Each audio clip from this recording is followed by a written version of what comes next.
마태복음 27장 23절에서 31절까지입니다. 마태복음 27장 23절에서 31절까지의 말씀 함께 봉독하겠습니다.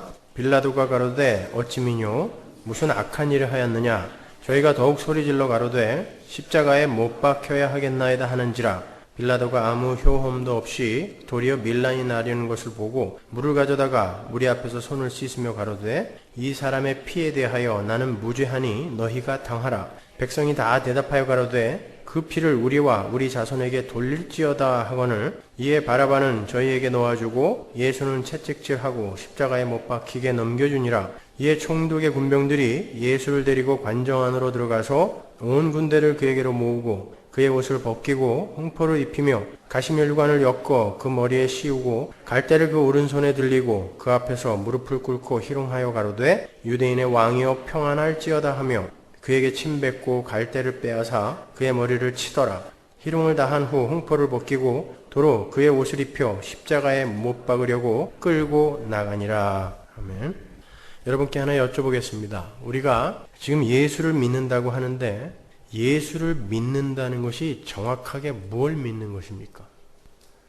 지금 마음속으로 각자 예수 믿음의 정의를 한번 내려보세요. 도대체 우리는 뭘 믿는 것이며 어떤 유익을 위해 예수를 믿는 것입니까? 예수를 믿는다는 것의 정의가 그리 쉽지 않다는 것은 수많은 이단들의 출현을 보더라도 금방 알 수 있어요. 성경은 그러한 이단들의 가르침을 다른 복음이라고 명쾌하게 정리를 해줍니다. 예수와 하나님의 이름을 부르는데 다른 복음이라는 거예요.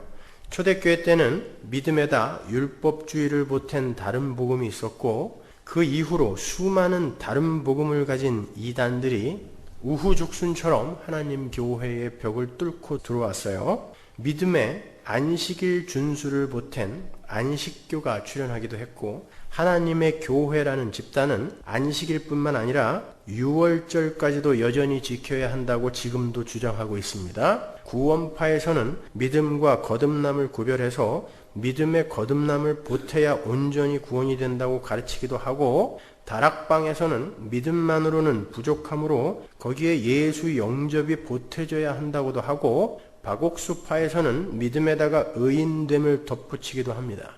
그 모든 이단들이 전부 예수 믿는 믿음에 대한 오해를 하고 있기 때문에 그렇게 목소리를 높여서 자신들의 왜곡된 교리를 목숨 바쳐 주장하고 피력하고 있는 거예요. 예수를 믿는 믿음, 그것이 정확하게 뭔지를 잘 모르기 때문에 불안해지는 거죠. 그 불안한 마음을 갖게 되는 거고 그런 연유로 자꾸 믿음에다가 뭔가를 보태고 있는 것입니다. 여러분은 거기에 대해서 확실히 정리를 하고 계시냔 말이에요.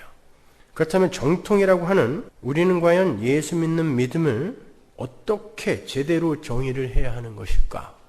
정말 여러분 자신 있으십니까? 만일 우리가 옳게 가고 있다고 하는 이 확신을 갖고 예수님 앞에 섰는데 예수님께서 나더러 주여 주여 하는 자마다 다 천국에 들어갈 것이 아니니 불법을 행하던 자들아 내게서 떠나가라 이렇게 말씀하시면 어떻게 하실 거예요? 성경은 분명 참 믿음이 무엇이며 잘못된 믿음이 무엇인지를 명확히 이야기하고 있어요. 누가복음 8장 28절로 갑니다. 예수를 보고 부르짖으며 그 앞에 엎드려 큰 소리로 불러 가로되 지극히 높으신 하나님의 아들 예수여 나와 당신과 무슨 상관이 있나이까 당신께 구하노니 나를 괴롭게 마옵소서 하니. 이거 누가 한 말이에요? 귀신이 한 말입니다, 여러분. 거라사 광인 속에 들어가 있던 귀신이 예수님께 한 말인데 그 귀신이 예수님을 보고 지극히 높으신 하나님의 아들이라 그래요. 그 귀신은 하나님을 가리켜 지극히 높으신 분이라고 했고 여기에서 지극히 높다라는 것은 최상급을 이야기하는 것입니다. 그리고 예수님이 하나님의 아들이라는 것도 정확하게 알고 있어요. 적어도 귀신들이 여호와의 증인들이나 자유주의 신학자들보다는 나은 거죠. 지금 더 훌륭한 신앙 고백을 하고 있는 거 아닙니까? 귀신이 여호와의 증인들이나 자유주의 신학자들은 하나님을 하나님의 아들이신 성자로 인정하지 않아요. 한 군데 더 보죠. 야고보서 2장 19절 보세요. 네가 하나님은 한 분이신 줄을 믿느냐? 잘하는도다. 귀신들도 믿고 떠느니라. 야고보는 귀신들도 하나님이 한 분이라는 것을 안다 그래요. 그러니까 귀신들이 적어도 기독교 내의 삼신론자들이나 다신론자들보다 훨씬 정확하게 하나님을 알고 있다는 거예요. 뿐만 아니라 귀신들은 이러한 지식적인 믿음에 감정적인 믿음까지 갖고 있어요. 야고보가 말하기를 귀신들이 하나님을 믿고 떨었다 그러죠. 귀신들이 떱니다. 떤다는 것은 감정을 이야기하는 거예요. 그렇다면 귀신들은 하나님이 한 분이신 것도 믿고 예수님이 지극히 높으신 하나님의 아들이라는 것도 믿으며 그것으로 인해서 감정적으로 떨기도 한다는 것인데, 그만하면 훌륭한 믿음 아닙니까? 그러면 이제 그러한 훌륭한 믿음을 가진 귀신들에게 우리 교회가 세례를 줘도 괜찮나요? 귀신들에게 세례 줄까요? 귀신보다 못한 믿음을 갖고도 전부 세례 받고 직분도 받고 예배도 하고 하지 않습니까? 지적으로나 감정적으로나 오늘날 교회가 귀신과 크게 다른 점이 있어요? 오히려 못한 것 같아요. 적어도 성도는 그러한 귀신들보다는 명확하고 명료하게 예수 믿는 믿음에 관해서 정의를 내리고 있어야 합니다. 성도가 예수를 믿는다고 할 때에 예수 그리스도의 하나님 되심과 그분의 하나님 아들 되심에 대한 그 지식은 기본적으로 전제가 되는 거예요. 그건 귀신들도 아는 거니까. 우리가 예수를 믿는다는 건 그러한 하나님이신 예수님께서, 하나님의 아들이신 예수님께서 이 땅에 인간의 몸을 입고 내려오셔서 우리의 모든 죄를 대속하시는 제사를 영단번에 십자가에서 치르시고 우리를 그 죄에서 건져내셨다라는 것을 믿는 믿음이에요. 너무 쉽죠. 그냥 십자가 하나로 모든 것이 해결이 되었다라는 것을 믿는 거예요. 그러나 그걸 믿는 믿음은 굉장히 많은 것을 함유하고 있어요. 거기에다가 율법 지킴이나 절기 지킴, 거듭남이나 예수 영접 혹은 의인됨 등이 보태져야 구원이 완성이 된다는 그런 이단 사설들에 여러분은 절대 속으시면 안 돼요. 그 모든 것들은 이미 십자가 안에서 모두 다 해결이 된 거예요. 십자가는 뭔가 불완전한 것이고 거기에 자꾸 뭔가가 보태져야 된다라고 이야기하는 것들은 전부 가짜입니다. 전부 이단이에요. 우리는 예수의 십자가를 믿는 믿음, 그 믿음으로 완전한 구원을 선물로 받아요. 그렇다면 예수님이 십자가만 지시면 되는 거 아니에요? 그렇지 않습니까? 우리가 십자가만 믿으면 구원을 받는다면 예수님이 십자가만 지시면 되는 거 아니에요? 근데 왜 고난까지 받으셨을까요? 왜 순환까지 받아야 돼요?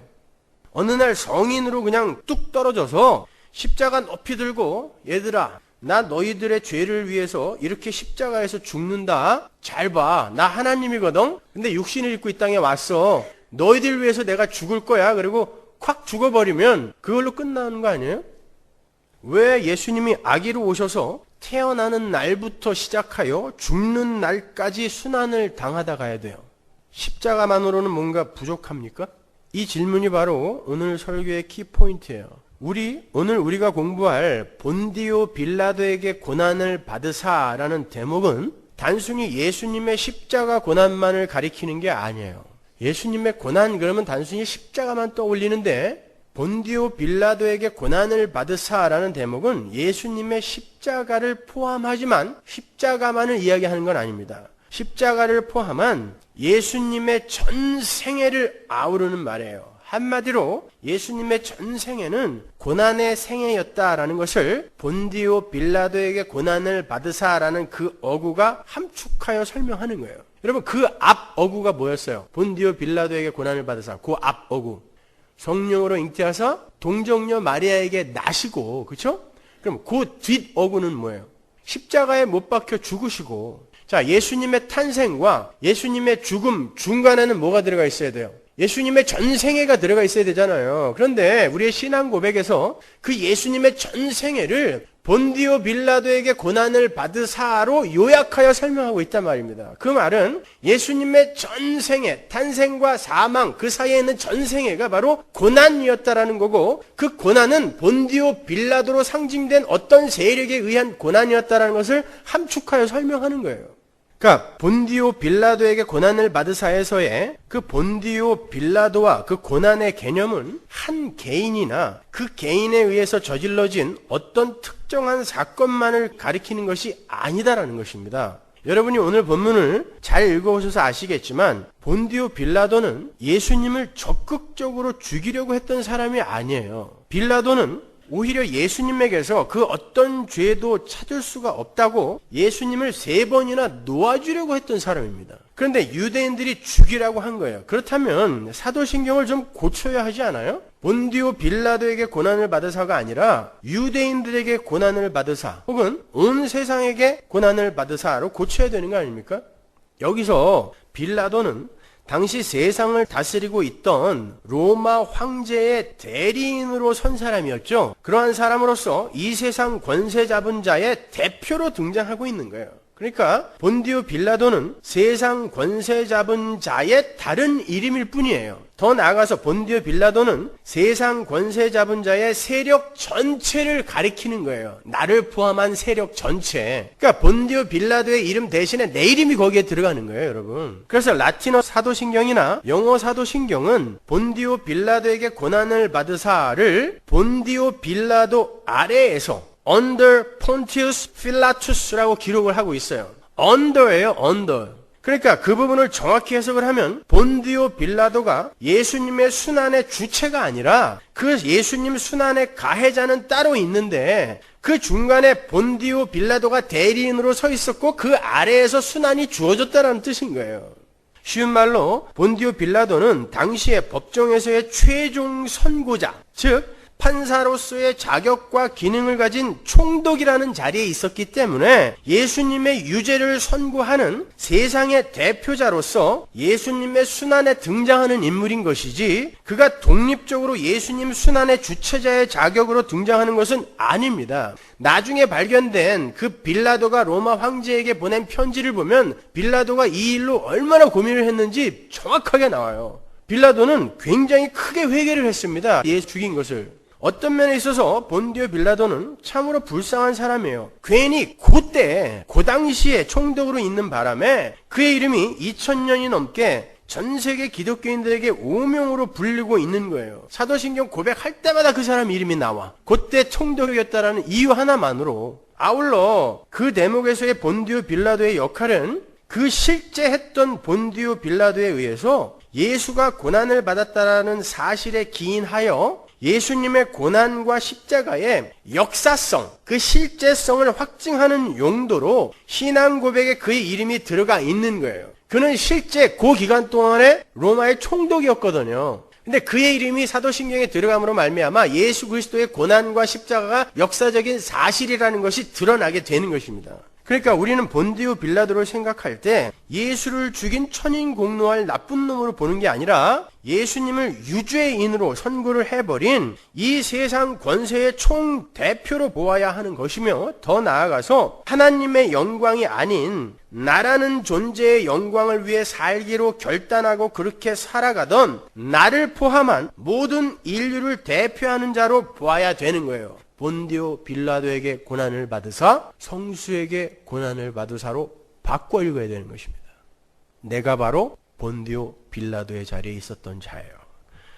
오히려 유죄 선고를 받아야 할 죄인들이 마치 자기들이 무슨 대단한 권세를 가지고 있는 것처럼 착각을 해서 하나님의 영광을 위해 살아야 정말 행복할 수 있다는 그 복음을 전해주러 오신 예수님에게 유죄 선고를 내려버린 거예요. 그거를 본디오 빌라도에게 고난을 받으사로 짧게 요약을 하여 축약을 하여 표현을 한 것뿐이에요. 예수야, 네가 틀렸다. 내가 그랬단 말입니다. 여러분이 그랬단 말입니다.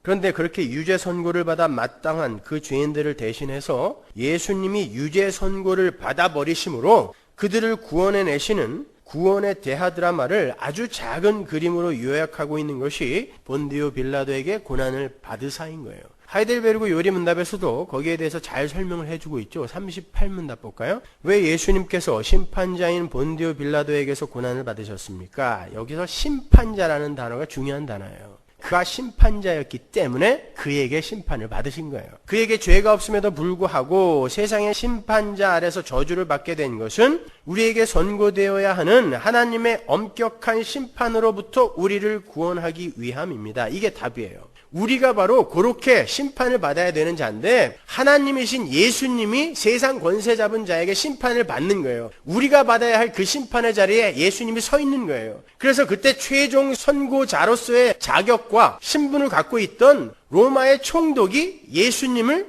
채찍질하고 십자가에 못 박아 죽여버린 거예요.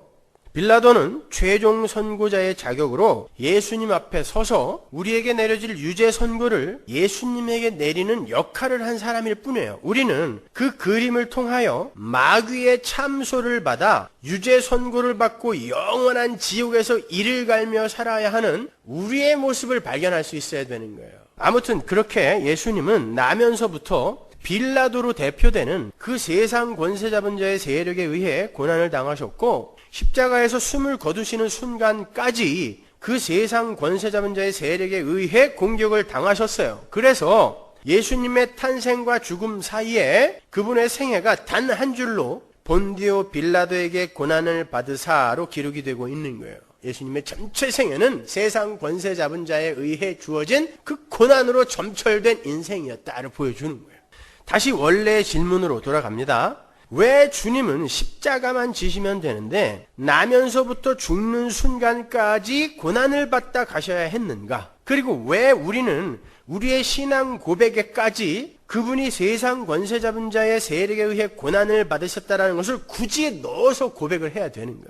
그냥 동정녀 마리아에게 나시고 십자가에 못 박혀 죽으시고로 이어져도 별 무리가 없을 것 같은데 왜 그 짧은 신앙 고백 속에 그분의 고난의 삶이 꼭 들어가야 되는 것인가? 오늘 여러분은 그 질문들에 대한 확실한 답을 가지고 돌아가셔야 돼요. 그래야 본디오 빌라도에게 고난을 받으사라는 고백을 할 때 그 고백이 주문이 되지 않을 수 있는 거예요. 아울러 그러한 해답과 더불어 왜 성경은 우리 성도들도 그 예수님의 고난에 참여하여야 한다라고 하기도 하고 자기 십자가를 져야 한다고도 하기도 하며 날마다 죽어야 한다고 이야기하고 있는 것인가에 대해서도 정리를 잘 하고 가셔야 돼요. 예수님이 본디오 빌라도에게 고난을 받으신 사건이 어떻게 나에게 영적 현실이 되어야 하는가에까지 가셔야 오늘 공부가 가치 있는 것이지 예수님이 그렇게 고난을 받으셨대라는 그런 예수님의 고난에 대한 사실 확인만이 목적이 된다면 그건 정말 가치 없는 공부가 되는 거예요. 성경은 우리가 믿음의 내용으로 고백을 하고 있는 그 예수의 고난을 우리에게로까지 연결을 시켜 적용하고 있단 말이에요. 거기에 대해서는 제가 누차 설명해 드렸으니까 잘 아시죠? 예수님께서도 수시로 제자들에게 세상에서는 너희가 환난을 당할 것이다. 그러나 내가 세상을 이겼다 라고 이야기를 하세요. 그리고 세상이 너희를 미워할 것이다. 세상이 이리처럼 너희들을 공격할 것이다. 이렇게 반복하여 말씀을 하셨단 말입니다. 따라서 우리가 본디오 빌라도에게 고난을 받으사 라고 신앙 고백을 할 때 그 속에 예수의 본을 조차 함께 그분의 고난에 참여해야 하는 우리 성도의 고난의 필연성까지가 들어가 있어야 하는 거예요. 왜냐하면 예수님의 삶이 고난의 삶이었다는 것이 확실한 사실인 만큼 우리에게 약속된 고난 또한 확실할 것이기 때문에 예수님이 본디오 빌라도에게 고난을 받으셨다라는 그 고백을 할 때 나도 분명히 그렇게 고난을 받게 될 거야를 함께 고백하는 거예요. 당황스럽지 않으세요? 우리의 신앙 고백 속에 나의 고난의 필연성이 들어가 있단 말입니다. 본디오 빌라도에게 고난을 받으사라고 내가 이야기할 때 나도 반드시 그런 고난을 통과할 거야 라는 믿음을 고백하는 거예요. 재수없는 말 같지 않으세요? 내가 신앙을 고백할 때마다 나의 고난을 확인해야 되는 거 아니에요. 그런데 신앙 고백 속에 그 고백이 분명히 들어가 있어요. 우리가 지금 너무 서둘러 결론으로 건너뛰었는데 지금부터 어떻게 우리의 예수 믿는 믿음 안에 우리의 고난이 그 내용으로 들어가게 되는지 구체적으로 살펴보겠습니다. 여러분이 아시다시피 예수님은 우리의 죄를 대속하시기 위해 우리가 마땅히 져야 할 십자가를 대신 지셨어요. 왜 꼭 십자가여야 하는가? 그건 당시 십자가형은 유대인들에게 있어서 하나님의 저주를 받은 자가 받는 참형이라는 율법에 근거한 확실한 인식이 있었기 때문에 하나님의 저주를 받은 자로서 죽으신 그 예수님의 죽음을 확증하고 확인시켜 주시기 위해 그분이 십자가에 달려 죽으신 거예요. 이분은 분명히 하나님의 저주를 받아 죽은 것이다 라는 것을 교회와 당시의 유대인들에게 가르쳐주기 위해 십자가에 달려 죽으신 거예요. 거기에 빌라도가 선고용 엑스트라로 이 세상 권세 잡은 자의 대리인으로 잠깐 등장하는 거예요. 신명기 21장으로 가보세요. 22절. 사람이 만일 죽을 죄를 범함으로 내가 그를 죽여 나무 위에 달거든 그 시체를 나무 위에 밤새도록 두지 말고 당일에 장사하여 내 하나님 여호와께서 내게 기업으로 주시는 땅을 더럽히지 말라. 나무에 달린 자는 하나님께 저주를 받았음이니라. 율법에 적힌 이 부분 때문에 예수님이 십자가에 달려 죽으신 거예요. 물론 이 예수 그리스도의 십자가 죽음은 예수님의 모든 고난의 절정이요 결정체예요. 그러나 예수님의 고난의 삶은 십자가와 채찍에서만 나타난 게 아니에요. 예수님은 천지 만물의 창조주세요. 그런데 그분이 인간의 제한된 육신을 입으시고 이 땅에 오셨죠. 그 성육신 사건 자체가 예수님의 고난의 시작이에요. 천지를 만드신 하나님이 자기가 창조한 자들, 심지어 타락까지 해버린 벌레만도 못한 자들과 함께 33년을 지내셨어요. 그런데 그 벌레들이 자기를 알아보지도 못하고 걸핏하면 낭떠러지로 데리고 가서 죽이려고 하고 걸핏하면 모함을 하며 밥 먹듯 배신을 했어요. 그 고통이 얼마나 컸겠습니까? 게다가 예수님은 지독하게 가난한 집에서 태어나셨어요.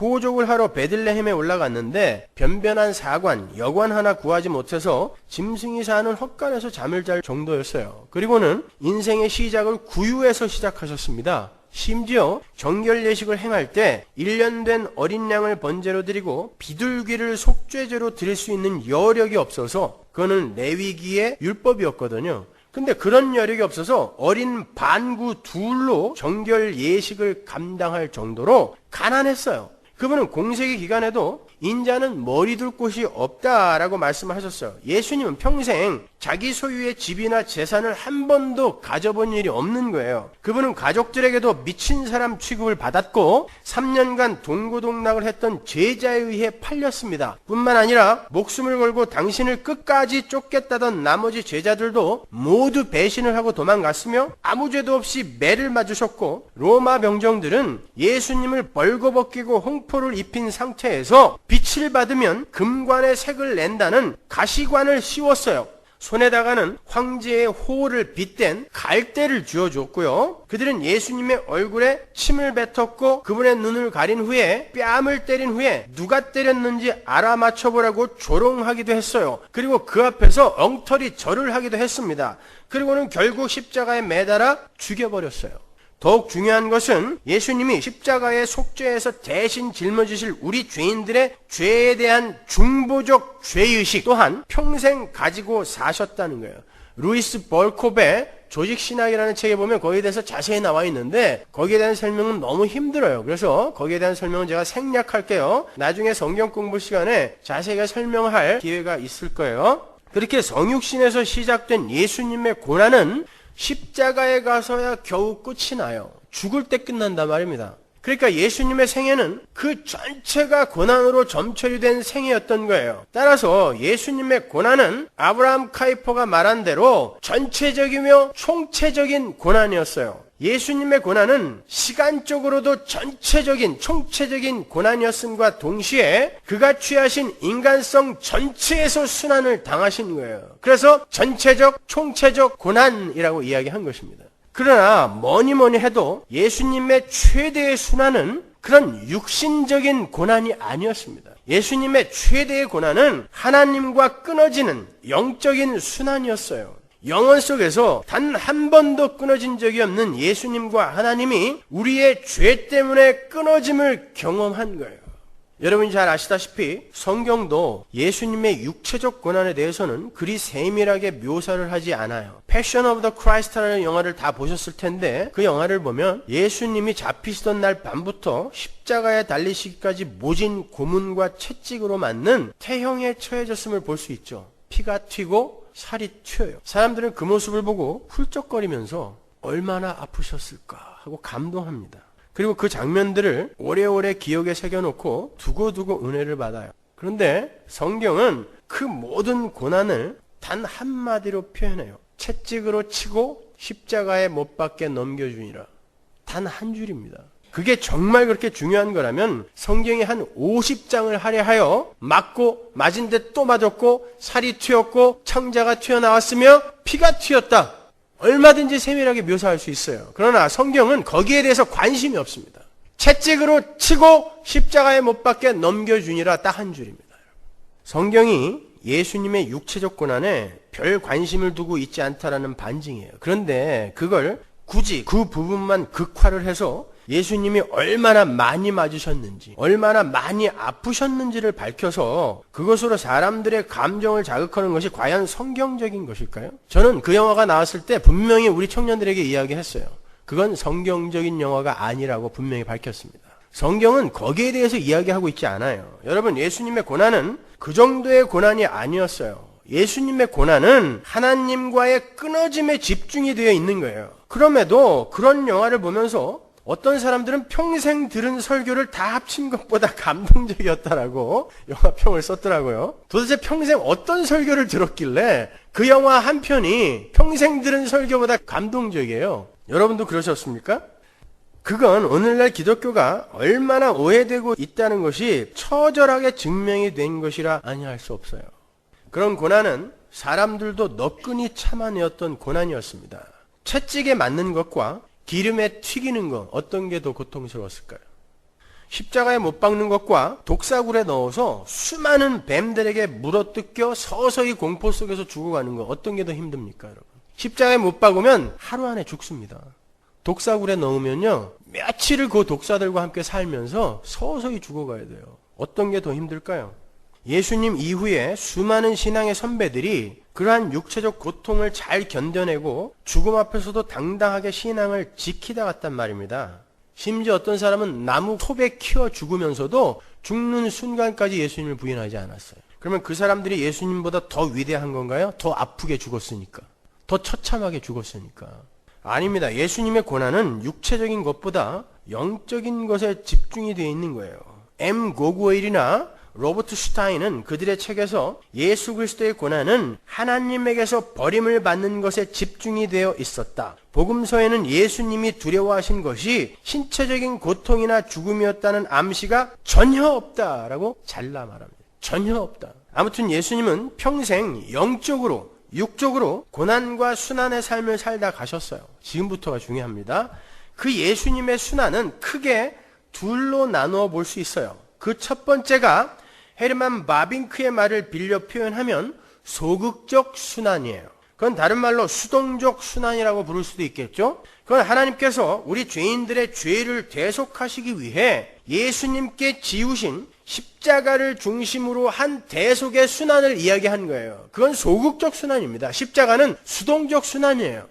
그러나 예수님이 겪으신 두 번째 의미의 순환은 우리가 잘 모르고 있는 것 같아요. 그 두 번째 의미의 순환을 헤르만 바빙크는 적극적 순환, 능동적 순환이라고 불러요. 그것은 예수님께서 우리에 대한 지고한 사랑으로 우리가 마땅히 인간으로서 하나님께 드려야 하는 순종의 삶을 그분이 우리를 위하여 대신 드림으로써 우리에게 하나님의 은혜와 의와 영생을 얻게 해주시려고 순환을 당하신 것을 말하는 거예요. 그건 사랑에서 격발된 거거든요. 이렇게 예수님의 순환을 크게 둘로 나누면 수동적 순환과 적극적 순환으로 나눌 수 있어요. 그건 몰라도 돼요. 잊어버리세요. 그걸 다른 말로 십자가와 순종이라고 표현해도 무방하죠? 십자가가 수동적 순환이라면 순종, 사랑에 의한 순종이 바로 적극적 순환이란 말이에요. 능동적 순환이란 말입니다. 십자가와 순종. 중요한 건 그러한 십자가와 순종에서 비롯된 예수님의 고난이 전적으로 우리의 구원에 기여하는 것이었다라는 거예요. 하이델베르 요리문답 37문답 볼게요. 예수님께서 고난을 받으시고 라는 어구는 무슨 의미가 있습니까? 답이 이러합니다. 예수님께서 전생애를 통하여 특별히 삶의 마지막에 하나님 백성들의 죄에 대하여 하나님의 진노를 육체와 영혼에 짊어지셔서 그의 고난을 통하여 유일한 속죄 제물로서 우리의 몸과 영혼을 영원한 저주로부터 구원하셨고 우리에게 하나님의 은혜와 영원한 생명을 얻게 해 주셨습니다. 십자가와 순종. 그런데 잘 생각해 보면 예수님의 십자가 또한 하나님의 뜻에 대한 순종에서 격발된 거죠. 하나님이 시켰더니 목숨을 걸고 했단 말입니다. 그게 십자가예요. 순종이잖아요. 따라서 예수님의 모든 순환의 삶은 순종에서 비롯된 것이라 단정지어 말해도 틀림이 없어요. 맞습니까? 그러므로 결론적으로 말하면 예수님의 순환의 삶은 하나님께 순종하는 삶이 이 세상에서 반드시 고난의 삶으로 표출이 된다는 것을 모범으로 보여주는 삶이기도 한 거예요. 순종의 삶은 반드시 고난으로 드러나게 된다를 보여준 삶이란 말입니다. 예수님의 전체의 삶이. 십자가는 그 자체로 대단한 의미를 지닌 게 아니에요. 십자가는 당시의 율법에 나오는 하나님의 저주를 받은 자의 형벌이었기 때문에 선택된 소품이지, 만일 율법에 단두대에 목이 잘린 자는 하나님의 저주를 받은 자니 라고 쓰여 있었다면 예수님은 단두대에서 죽었을 거예요. 그러면 우리는 목걸이로 단두대를 달고 다닐 뻔했어요. 십자가는 그냥 하나님의 저주를 받은 자를 상징하는 소품이에요. 그러니까 예수님이 어떠한 방법으로 죽으셨다는 것이 중요한 게 아니라 그 죽음이 어디에서 격발된 것인가가 중요한 거예요.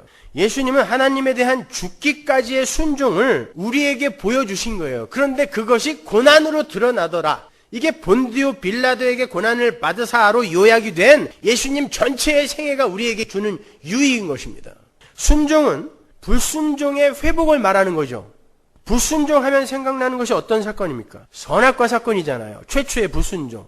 하나님께서는 무죄한 상태로 태어난 아담과 하와를 에덴 동산에 두시고 그 에덴에서 영원히 살 수 있는 조건을 하나 두셨어요. 선악과 먹지 말아라. 그것은 피조물인 인간이 영원한 생명을 얻어서 영생을 살기 위해서는 하나님의 말씀에 온전히 순종해야 된다라는 것을 그냥 선악과라는 소품을 써서 설명해 준 거예요. 너희가 에덴에서 영원히 살기 위해서는, 영생을 살기 위해서는 나의 말을 들어야 한다, 순종을 해야 한다라는 그 조건을 선악과라는 소품을 써서 설명해 준 거란 말입니다. 인간은 하나님께 온전히 순종할 때 비로소 행복에 이를 수 있어요.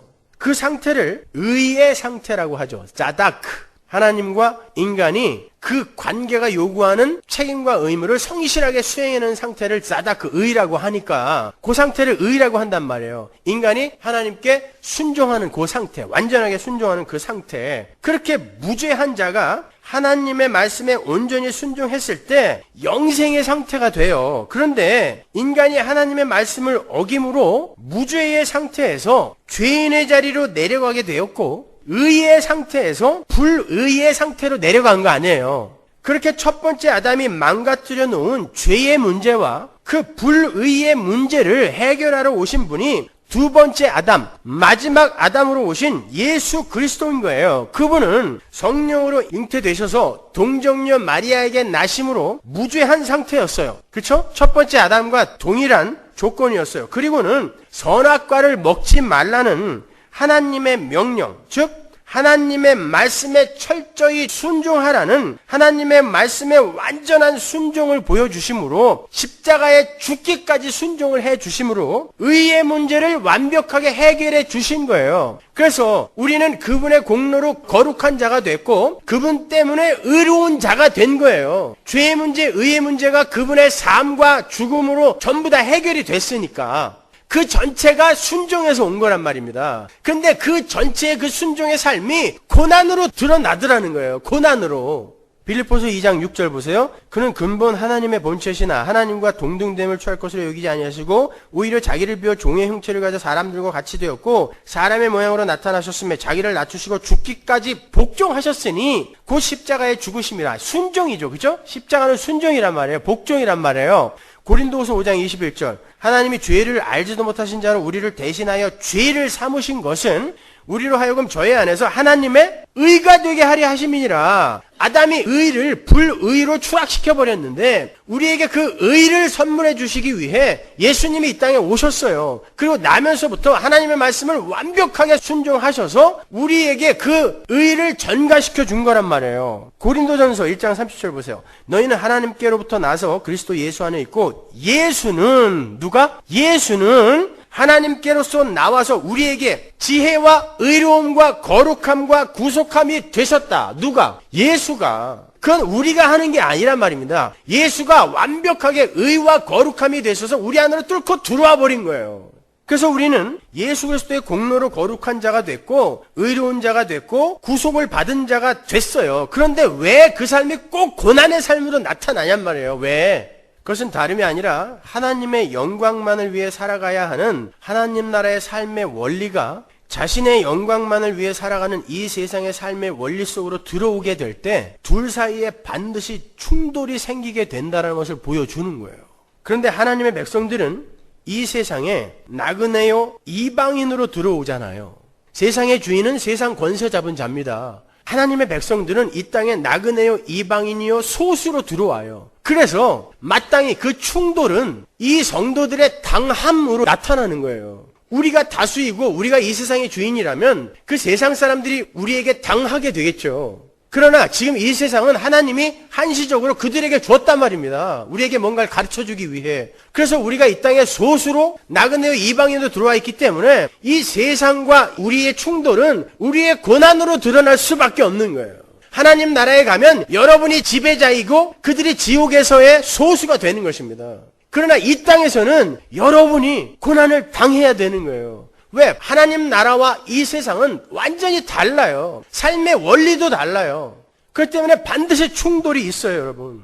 예수님이 하나님 나라의 백성으로서 1차 호적을 한 분이에요, 그분이요. 하나님 나라에. 그분이 이 땅에 내려왔더니 세상이 나면서부터 그를 학대했어요. 가난이 그를 공격했고 배신이 그를 공격했고 모함과 배반이 그를 공격했으며 이 세상 모든 것들이 그를 공격하더라는 것입니다. 그걸 우리에게 보여주시는 거예요. 예수님의 삶이요. 여러분은 예수 안에서 의로운 자, 거룩한 자가 되었죠. 그러면 여러분은 어떤 분이 되어져 가야 되는 거예요? 여러분을 지금 하나님의 백성으로 이제 완성을 시켰어요. 영적으로는. 이제 가시적으로 여러분의 삶 속에서 여러분을 어떻게 만들고 계세요? 자기 부인, 십자가, 이게 뭐예요? 순종. 여러분은 하나님께 온전히 순종하는 자로 변해가는 거예요, 지금. 그러니까 여러분은 인식하지 못해도 여러분은 지금 하나님께 순종하는 자로 지어져 가고 있어요. 여러분 안에서 그 순종이 깊어지면 깊어질수록 뭐가 드러나게 된다? 고난이 여러분의 삶 속에 드러나게 되는 거예요. 왜? 하나님께 순종하면 순종할수록 세상과는 충돌이 더 커져요. 따라서 여러분이 이 땅에서 고난을 얼마만큼 당하고 있느냐가 여러분이 얼마만큼 하나님의 백성으로 순종하는 자로 지어지고 있는가를 드러내는 표지인 거예요. 그래서 예수를 믿으면 믿을수록 여러분의 삶이 더욱더 힘겨워지고 어려워지고 하는 거예요. 물론 가시적으로 사업이 망하고 병이 걸리고 이런 것도 포함이 되지만 그런 것 정도를 이야기하는 게 아닙니다, 여러분. 점점 그런 것들을 다 소유하고 있어도 점점 이 세상에서 사는 것이 불편해지고 재미가 없어져요. 그거 고난이라고 하는 것입니다, 여러분.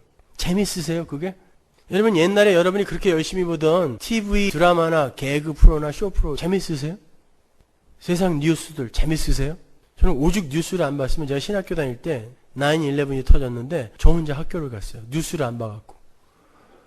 너 왜 왔냐 그러더라고요. 그래서 수업 있어서 왔다 그랬더니 어저께 무슨 일이 있었는지 아냐고. 모른다 그랬더니 9/11이라고 쭉 설명을 해주더라고요. 그래서 오늘 수업 안 하냐? 그랬더니 안 한다. 그래서 좋아서 왔죠. 뭐. 재밌으세요 그런 게? 재미 하나도 없어요. 예전에 돈으로 즐기던 그런 것들이 이제는 별로 재미가 없어요. 쾌락으로 삼아 살던 그런 것들이 별로 재미가 없어요. 하나님의 백성들이 이 땅에서 당하는 고난인 거예요, 여러분. 여러분이 순종하는 자로 지어져 가면 갈수록 여러분 세상에서 살 맛을 빼앗겨요. 여러분 이건 굉장히 중요한 것입니다, 여러분. 예수님이 이 땅에서 하나님의 백성으로서 당했던 고난을 여러분은 순종하는 자로 지어져 가면서 반드시 당하게 되어 있어요.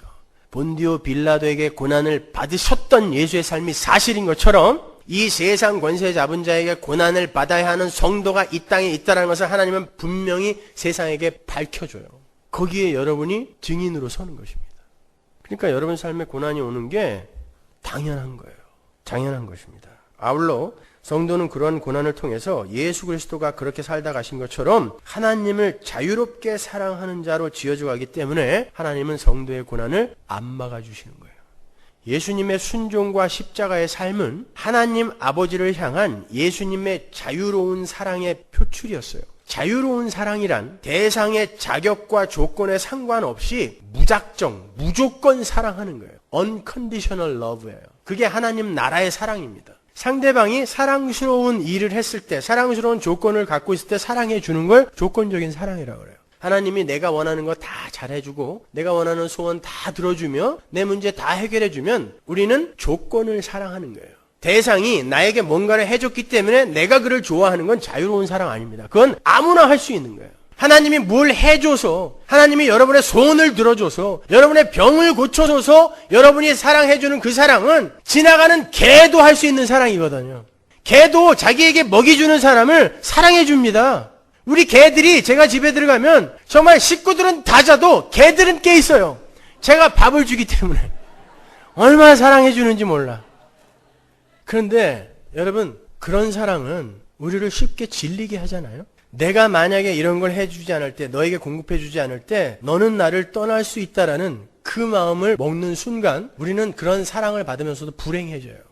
하나님은 그런 사랑 원하시는 거 아니에요. 하나님 나라의 사랑은 예수님이 원수들을 위해 아무런 조건 없이 그냥 사랑을 해주기 위해 십자가를 진 그 사랑을 이야기하는 거예요. 그게 하나님 나라의 사랑이며 그게 하나님의 사랑이에요. 내가 너에게 어떤 상황을 허락한다 할지라도 너는 나를 알고 내가 너에게 어떤 존재인지를 알고 너는 나를 조건 없이 사랑해 줘야 돼. 그래야 하나님 나라에 가서도 너는 나를 반역하지 않을 수 있어. 하나님은 그걸 우리에게 가르치시기 위해 조건 없는 사랑을 할 수 있는 우리로 성숙시키고 완성시키기 위해 그렇게 때로 하나님이 나를 돌아보고 계시는 거야. 왜 하나님이 이렇게 침묵하셔? 하나님이 살아계신다면 나에게 이런 일을 허락할 수 있어? 이런 일을 허락하는 거예요. 그럼에도 불구하고 너 나를 사랑할 수 있니? 물어보시는 것입니다. 그게 자유로운 사랑인 거예요. 그 상황을 겪으면서 그럼에도 불구하고 하나님을 자유로운 사랑으로 사랑하는 자가 있다는 것을 이 세상에서 보여줘야 되기 때문에 여러분은 그 고난을 통과해야 되는 거예요. 그 속에서 야 이런 하나님이라면 나 안 믿어 그러고 나가는 자는 그 자는 가짜다라는 것을 하나님은 보여주는 거예요. 따라서 여러분은 고난을 당하면서 그 고난 속에서 그래도 하나님 저는 하나님을 이렇게 사랑하고 있어요. 이 사랑이 도대체 어디서 온 거예요? 하나님이 주셨군요. 감사합니다로 가야 되는 거예요. 그러기 위해서 여러분은 고난을 통과해야 되는 것입니다. 극심한 고난을 통과하고 있는 사람이 그 고난을 허락하고 계신 하나님을 그럼에도 불구하고 사랑하는 것. 그걸 자유로운 사랑, 순종이라고 이야기하는 거예요. 그 자리로 지어져 가는 거예요. 여러분이 순종을 배우기 위해선 반드시 고난을 통과해야 돼요. 히브리서에 나오죠. 예수님도 순종을 하는 과정에서 고난을 통과했어요. 그분이 순종을 몰라서 배운 게 아니에요. 그건 헬라어 마드하고 파드라는 그 단어, 워드 플레이거든요. 예수님이 순종을 하는 과정에서 고난을 당하셨다가 그분이 고난을 통하여 순종을 배우셨다라고 이렇게 개역성경이 번역을 해놨는데 그건 잘못된 번역입니다, 여러분. 예수님이 순종을 몰라서 배워요? 순종을 했더니 그 과정에서 고난이 나타나더라는 뜻이에요. 여러분은 그런 연유로 이 세상에서 고난을 통과하고 있는 거예요. 제가 사진 한 장 보여드릴게요. 이분이 누군지 아세요? 여러분이 잘 아시는 사랑의 원자탄이라 불리는 손양원 목사님이에요. 제가 지난주에 이분의 전기를 읽으면서 참 많이 울었어요. 오늘 새벽까지 엉엉 울었어요. 제 눈이 좀 분 것 같지 않으세요? 그 크고 똘망똘망한 눈이. 손양원 목사님은 신사참배 반대로 주기철 목사님, 최봉석 목사님, 한상동 목사님과 함께 1940년 9월 25일부터 1945년 8월 17일까지 옥중 생활을 하셨어요. 감옥에 갇히셨습니다. 나머지 세 분은 옥중에서 순교를 했어요. 그분이 이 손양원 목사님이 그 세 분의 순교를 확인하는 편지를 받고 그분이 쓴 글을 읽어보면 정말 처절해요. 손양원 목사님은 해방과 함께 추록을 했어요. 그분이 옥중에 계셨을 때 나 환자들이 주축을 이루고 있었던 당신이 시무하시던 애양원 교회 교인들에게 쓴 편지를 제가 몇 군데 발췌를 해왔거든요. 한번 읽어볼까요? 옥중면 북방리에 사는 신도들에게 1944년 6월 24일에 쓰신 편지예요. 기간에 각양 파란 곡절은 너희들을 연단시켰구나. 파란 곡절, 무시무시한 고난이란 뜻이에요. 파도는 지혜 있는 사공을 만들겠고 한설이 아니었더라면 송죽지절을 누가 알려. 대나무와 소나무의 절개는 한설, 차가운 눈이 만든다는 거예요. 한설을 가민하니 참아내니 매화는 아름다워졌고 추상을 거쳤으니 가을설이 추상을 거쳤으니 국화는 향기롭다. 신고를 감수하니 매운 고초 신고를 감수하니 내 심이 내 마음이 낙원이요 만난을 극복하니 만가지 난 극복하니 용사보다 강하구나. 옳다. 이때에 더구나 너희들은 솔선하여 인내의 모본 자가 되라. 수곡을 적게 받게 된다니 일면은 섭섭하나 손해본 자가 있는 것 보아 확실히 덕을 보는 자가 있겠구나. 너희들 손해봤다라고 하는데 너희들이 손해봄으로 말미암아 어떤 자가 반드시 덕을 보겠구나. 왜? 이 세상의 물질은 제로섬 원리에 의해서 움직여지니까. 그렇죠? 누가 손해를 보면 반드시 누가 덕을 보게 되어 있어요. 내 유익이 부하고 남이 억울하여 호소함보다는 얼마나 나으랴. 범사에 감사하라. 니들이 손해보고 남이 유익 보는 게 잘된 거야. 잘된 거야. 라고 이야기한 거예요. 우리 서문화교회 설교 듣고 있는 거 같지 않아요? 두 번째 편지 볼까요? 44년 9월 9일에 쓴 편지예요. 백루는 기강하여 대지는 시원하다만 마음 심중고열의 한로는 마음속에 뜨거운 고통이라는 거예요. 그 마음에는 언제 차가운 이슬이 내려서 그 열을 식혀줄까 이런 뜻이에요. 너무 괴롭다는 뜻이에요. 지금요. 뒷간에 앉아있으면서 어찌 악취를 피할 수 있으며 세상에 처해 있으면서 어찌 고난을 면할 수 있으랴. 금세에서 안락을 도모하는 자 마치 연못구어 지경이로구나. 연못구어는 나무 위에 올라가서 물고기 찾는 거예요. 그런 일은 있을 수 없다라는 뜻이에요. 금세를 살면서 고난을 받지 않겠다라고 하는 성도는 있을 수가 없다라는 뜻이에요. 이것이 죄악 결과의 현상이로구나. 정확하게 파악하고 계시죠? 옛날 바울 같은 성자도 오라 나는 괴로운 사람이로다. 누가 이 사망의 몸에서 나를 구원하랴 하였거니와 세상에 있는 자 누구나 다 아이고 아이고 함은 굉장히 위트가 있는 말이죠. 아이고 나는 괴로워요. 아이고 나를 구해주세요. 이 뜻이에요. 구할 구자니까. 아이고 아이고 함은 이구동성의 비탄이요 인계호천의 사실이 아니겠는가. 성도는 전부 이 비탄을 해야 된다는 뜻입니다. 여러분은 그러니까 살면서 아이고 아이고 하면서 살아야 된다는 뜻이에요. 이게. 그러나 비록 너는 병고 중이나 주 안에 있는 너의 신앙은 범사에 감사하며 항상 기뻐할 것을 나도 믿고 이로써 안심하노라. 교인들을 이렇게 믿고 있어요. 감옥에 들어가서도. 자기가 잘 가르쳤거든요. 육체는 고난으로 단련함이 좋고 마음은 항상 기뻐함이 좋으니라. 피죽을 먹고도 웃는 자가 있고 비단 옷을 입고도 근심하는 자가 있나니라. 고로 같은 세상에 살면서도 비관자와 낙관자가 있나니라. 같은 사실을 직면하고도 같은 사건을 직면하고도 어떤 자는 비관으로 현실을 받아들이고 어떤 자는 낙관으로 현실을 받아들인다는 거예요. 육고 심락이 종교자의 실생활이라. 육고, 육신은 고단하지만 마음이 기쁜 자, 이게 바로 종교자, 성도의 실생활이다라고 이야기하는 거예요. 감옥에서 쓴 편지예요.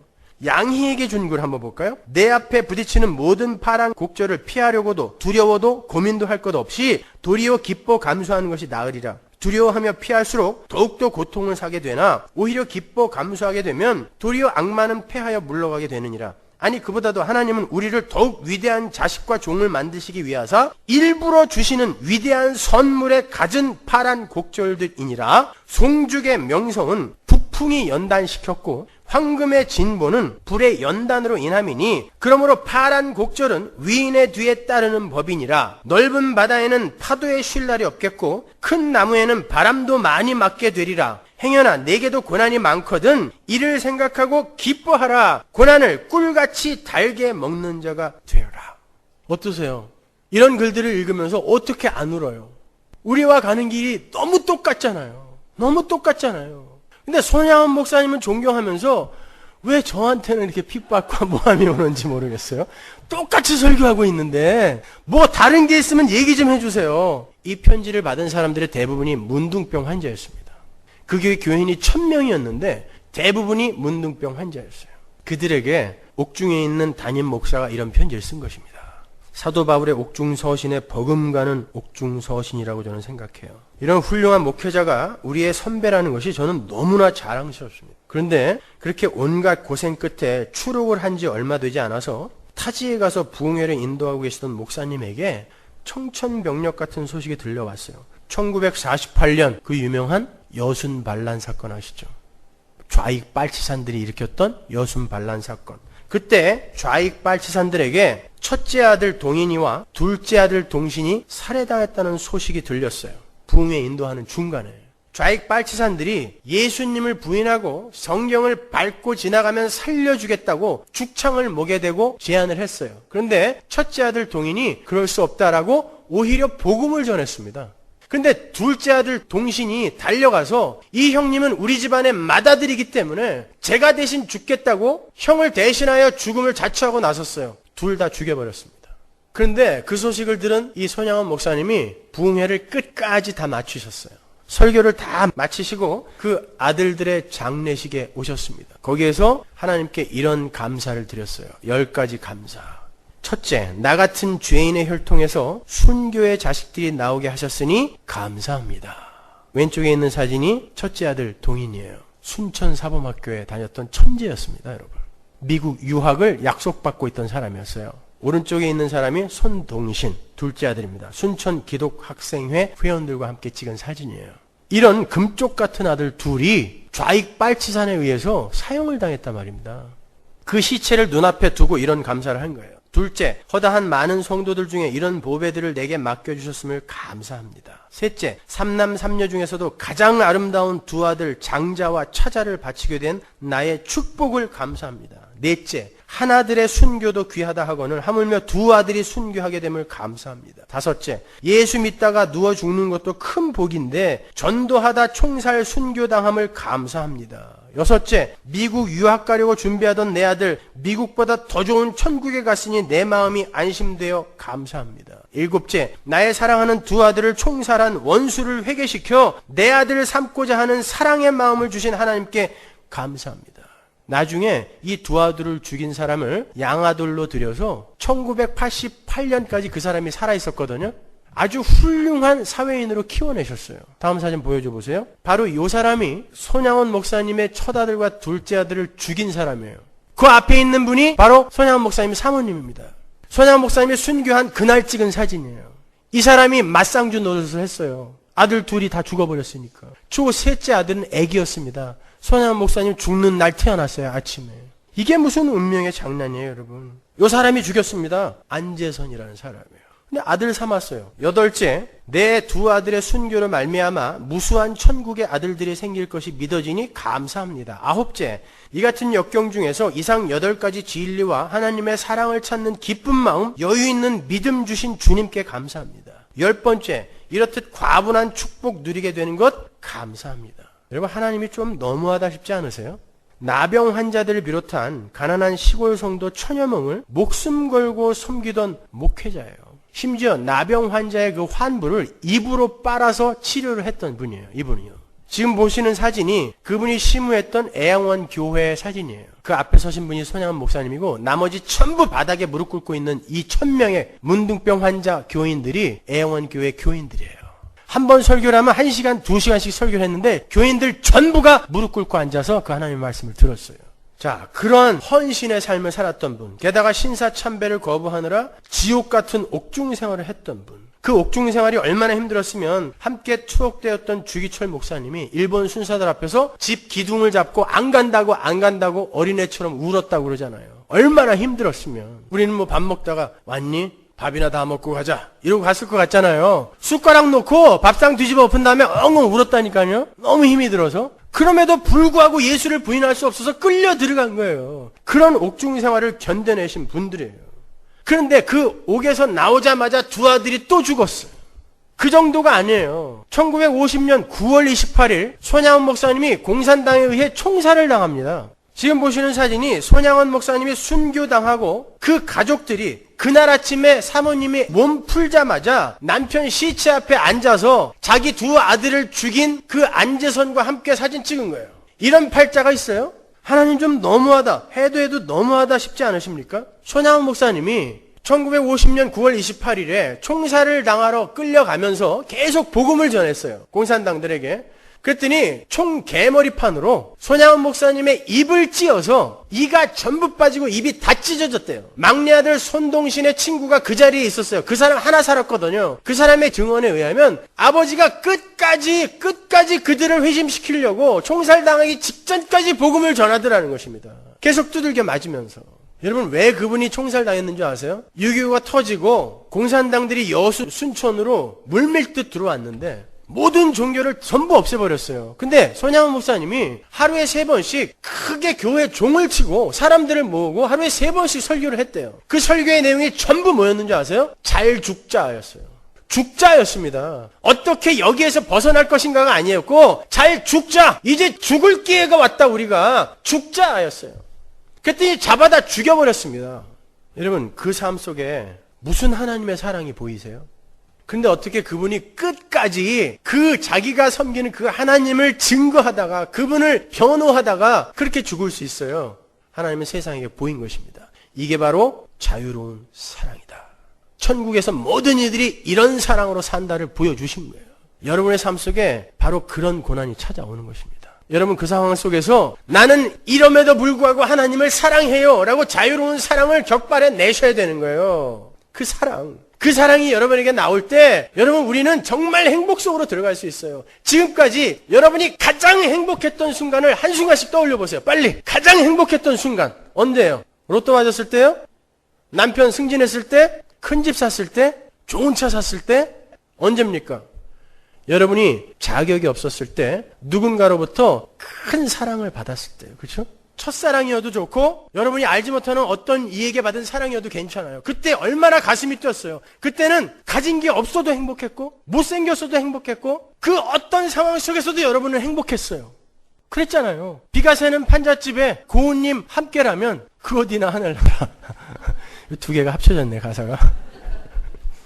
그렇잖아요. 나를 죽도록 사랑해주는 사람과 함께라면 어디여도 괜찮았잖아요. 그리고 여러분이 단기 선교지라든지 어디 선교지에 갔을 때 여러분이 마음껏 그 불편한 상황 속에서 마음껏 사랑을 해주고 왔어요. 무조건적으로. 그 사람들이 나에게 뭐 해줄 건 없잖아요. 무조건적으로 사랑해주고 왔는데 그때 얼마나 행복하셨습니까? 그래서 또 가고 중독되는 거예요, 거기에. 너무 좋아서. 사랑은 손해보는 게 아니에요. 자유로운 사랑은 그게 내 안에서 진심으로 내 안에서 나오게 될 때 우리를 가장 행복하게 해주는 게 바로 사랑인 거예요. 돈도 줄 수 없고 명예도 줄 수 없고 여러분의 자식 새끼도 줄 수 없는 그 행복을 그 사랑이 준단 말입니다. 하나님은 여러분의 그 사랑을 격발시켜 여러분을 너무너무나 행복하게 만들어주기 위해 여러분에게 그 사랑을 훈련시키기 위해 여러분 삶 속에 고난을 허락하시는 거예요.